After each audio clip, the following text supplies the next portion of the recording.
singa omuntu akola ezambi erikakatibwa okuyitibwa tugeze ng'obwenzi ng'obeere mufumbo n'ebiri mu ngira ng'eyo. Ku mateeka gano aga gavumenti yadde ife nga tikiikirizibwa. Aye omwidu ono akoze ezambi eryo ye yakoba ati be nenda kulamulwa na shariya. Omwidu oyo singa asaavinga ekibonerezo ekyo katugeze ng'ekyobwenzi ne bamukuba ne bamuyita, omwidu oyo asigala ng'alina omusango wa Allah subhanahu wa ta'ala oba aba asonyiwibwa lwakubanga atuukiriza etteeka lya Allah. Barakallahu fiikum. Agasembayo nti yasalawo weye tuli munsi nga teramulwa amaseeka ga Qur'ani oba ga sharia, yasalawo nti yali kwenda bakole ki bamulamusiza amateeka ga sharia. Awo ene kwenda omalirizaawo womalikizaawo awo ene ensoko. Naam, nti bw'asalawo n'akoba katugeze omwidu oyo nga muyikiriza. Yes. Ye n'akoba ati no nenda kulamulwa n'etteeka lya Qur'an. Omwidu oyo aba asonyiwibwa mu maiso ga Allah subhanahu wa ta'ala oba asigala ng'alina omusango mu maiso ga Allah subhanahu wa ta'ala. Barakallahu fiikum. Neyanziza ebibuuzo bitegereka. Barakallahu fiikum. Waire ebindi biri kunjira mu byetasomesa lwisi bwetungiza ebibuuzo mu byetasomesa omulyango gukola ki bugaze waino ayi nganda kwiramu insha Allah mu bumpimpi oyogeire ensonga tusaba Allah atukingirize amazambi amanene aganjiza omuntu omulira ate nga buli zambi ebambi eza zambi nungi waire ntono tebaki tebanungi kasana eba zambi wabula buli zambi lweba ngeri ku ekibonerezo kya Allah subhanahu wa ta'ala eyo kabiri eba nzito ino. Kigambo kino ekyobwenzi Allah atusaasire abantu bangi zambi twagigonza nti edda wayagaana timunsi lino dootukobye ekitalamuza amateeka ga sharia kyafuuka kiki kintu kya buliido. Era yagaana nti omuntu okwenda zambi ntono ino okusinga omuntu akoze eki ayibye.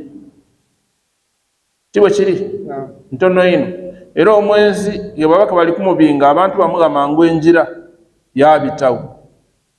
Aye omwibi niwo oba oyibye kakoko bayinza n'okukwokya n'emipiira baawukuma kuki omuliro.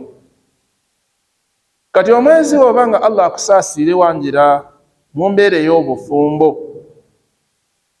kikirungi ng'ate wairoba kaali asafurullah niwo obako kaali kunjira mu mbeera ya bufumbo tikirungi kukola kikola kya buki kya bwenzi. Aye ate obongere mu mbeera ey'obufumbo kabiri kiba kisuyise nti wobanga kyoli kunoonya kibino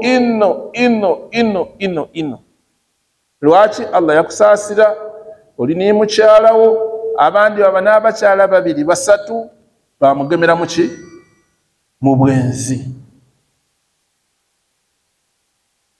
Tusaba Allah atukingirize amazambi amanene.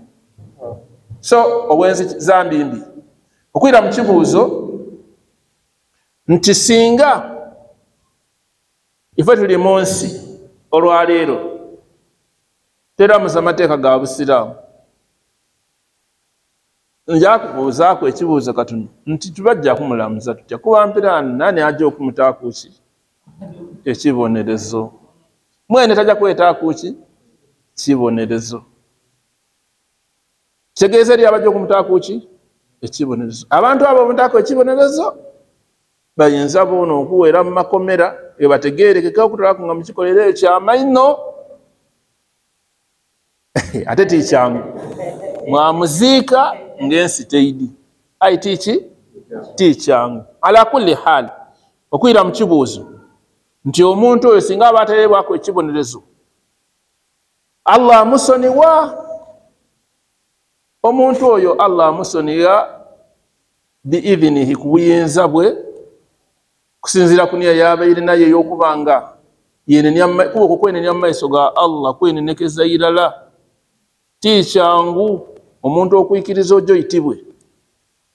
Omuntu okuyikiriza ajja okole ki? Oyitibwe. Ti kyangu. Oyinza n'okuyikiriza mu kusooka olw'okuba okaali kufuna bulumi wakola ki? Ku nkomerero lwisi wakola ki? So tusaba Allah era bana tugezeeku okwegala ebikolwa eby'obwenzi n'ebikolwa ebindi ebibi. Aye nga omuntu oyo Allah amukola ki? Amusonyiwa. Wallahu ta'ala alam. Allah amusonyiwa omuntu ali mu mbeera eryoti neeyo. Wa barakallahu fikum.